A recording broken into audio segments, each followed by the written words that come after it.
Hello friends, welcome to my channel Durga রান্নাঘর। আমি সুতপা আজকে তোমাদের কাছে নতুন একটা রেসিপি নিয়ে চলে এসেছি। আজকের রেসিপিটা হচ্ছে খুবই সিম্পল একটা রেসিপি, যেটা আজকে আমি তোমাদের সাথে শেয়ার করব। সেটা হচ্ছে একটা চিংড়ি মাছ দিয়ে আজকে আমি রেসিপিটা তোমাদের সাথে শেয়ার করব। অনেক অনেক ধন্যবাদ এইভাবে আমার পাশে থাকার জন্য এবং আমার চ্যানেলটার পাশে থাকার জন্য।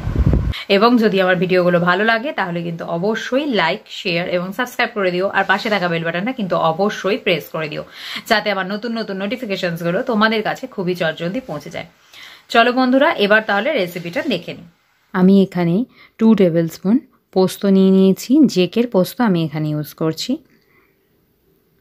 আর নিয়ে নিয়েছি হচ্ছে 1 চামচ মতো সাদা আর কালো সর্ষে, সেটাকেও আমি এই পোস্তর মধ্যেই দিয়ে দিলাম। এবারে আমি একটা মিক্সিং গ্রাইন্ডারে এই পোস্ত আর সর্ষেটাকে আমি দিয়ে দিলাম। দিয়ে ঢাকনাটা দিয়ে আমি একবার খুব ভালো করে এটাকে আমি একবার গ্রাইন্ড করে নেব। আমার ভিডিওগুলো যদি আপনাদের ভালো লাগে তাহলে কিন্তু অবশ্যই লাইক, শেয়ার এবং সাবস্ক্রাইব করে অবশ্যই পাশে থাকবেন। ভালো করে গ্রাইন্ড আমার হয়ে গেছে। এই দেখুন, খুব ভালো করে কিন্তু আরও সুন্দরভাবে কিন্তু গুঁড়ো হয়ে গেছে। এবারে আমি এর মধ্যে সামান্য পরিমাণ জল আমি অ্যাড করে দিলাম।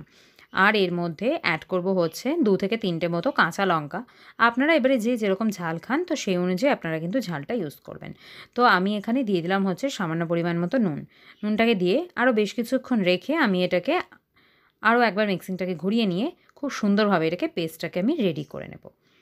এবারে আমি একটা বোলের মধ্যে নিয়ে নিচ্ছি হচ্ছে 200 গ্রাম মতো হচ্ছে বাগদা চিংড়ি। আমি এখানে বাগদা চিংড়ি ইউজ করছি। তো আমি যে সাইজটা পেয়েছি খুব একটা বড় সাইজ নয়, এটা হচ্ছে মিডিয়াম সাইজেরই আমি এখানে ইউজ করছি।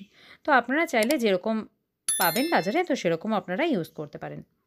তো এটাকে খুব ভালো করে আমি মাথাগুলো ছাড়িয়ে নিয়ে খুব ভালো করে ধুয়ে পরিষ্কার করে নিয়েছি। আর এর মধ্যে দিয়ে দিচ্ছি হচ্ছে সামান্য পরিমাণ হলুদ আর সামান্য পরিমাণ নুন।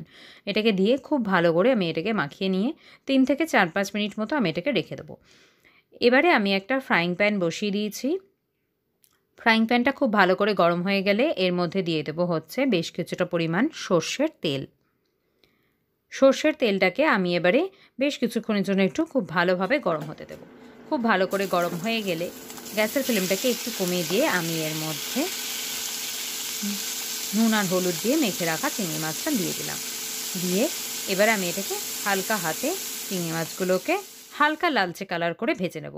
খুব কিন্তু বেশি ভাজবো না, কেননা চিংড়ি মাছ ভাজতে কিন্তু খুব বেশিক্ষণ টাইম লাগে না। তো আমি এটাকে খুব বেশি ভাজবো না, এটাকে মোটামুটি হাফ সিদ্ধ মতো হবে। তো হাফভাবে ভাজা হয়ে গেছে আমার কমপ্লিট। তো এবার আমি এটাকে তুলে নিচ্ছি অন্য একটা পাত্রের মধ্যে। চিংড়ি মাছ ভাজাটা আমার রেডি। এবারে একটা টিফিন বক্সের মধ্যে আমি ভাজা চিংড়ি মাছটাকে দিয়ে দিলাম। আর যে পেস্টটা আমি রেডি করে রেখেছিলাম সেই পেস্টটাকে আমি এর মধ্যে দিয়ে দিচ্ছি। পুরো পেস্টটাকে দিয়ে দিলাম আমি এর মধ্যে। আর সামান্য পরিমাণ যে পেস্টের মধ্যে যে লেগেছিল সেটাকে জল দিয়ে গুলে আমি এর মধ্যে দিয়ে দিলাম। দিয়ে দিচ্ছি পরিমাণ মতো নুন আর হচ্ছে 2টো কাঁচা লঙ্কা। আপনারা চাইলে আরও বেশি কিন্তু কাঁচা লঙ্কা দিতে পারেন। চিংড়ি মাছ ভেজেছিলাম যেটা, তার মধ্যে যে তেলটা ছিল সেটাকেও আমি কিন্তু এর মধ্যে দিয়ে দিলাম। দিয়ে এটাকে আমি হালকা হাতে একটু নাড়াচাড়া করে দিচ্ছি। তারপরে উপর থেকে দিয়ে দেবো হচ্ছে বেশ কিছুটা পরিমাণ কাঁচা সর্ষের তেল। টিফিন বক্সটা আটকে দিয়ে আমি এটাকে সিদ্ধ হতে দেব। স্টিম করব মিনিমাম 10 মিনিট। 10 মিনিট স্টিম হয়ে যাওয়ার পরই আমার রেডি হচ্ছে ভাপা চিংড়ি। চিংড়ি ভাপাটা কিন্তু খেতে কিন্তু সত্যি খুব ভালো লাগে। তো এইভাবে বাড়িতে আপনারা কিন্তু অবশ্যই ট্রাই করতে পারেন। রেসিপিটা শেষ করে আমি আবার চলে এসেছি। আজকের এই চিংড়ি মাছ ভাপা রেসিপিটা তোমাদের কেমন লাগলো সেটা কিন্তু তোমরা আমাকে অবশ্যই জানিও নিচে কমেন্ট বক্সে কমেন্ট করে। এবং রেসিপিটা তোমরা কিন্তু বাড়িতে অবশ্যই ট্রাই করো। খেতে কিন্তু খুবই সুস্বাদু এবং খুবই টেস্টি হয় এবং খুবই চটজলদি এটা কিন্তু রেসিপিটা তৈরিও হয়ে যায়।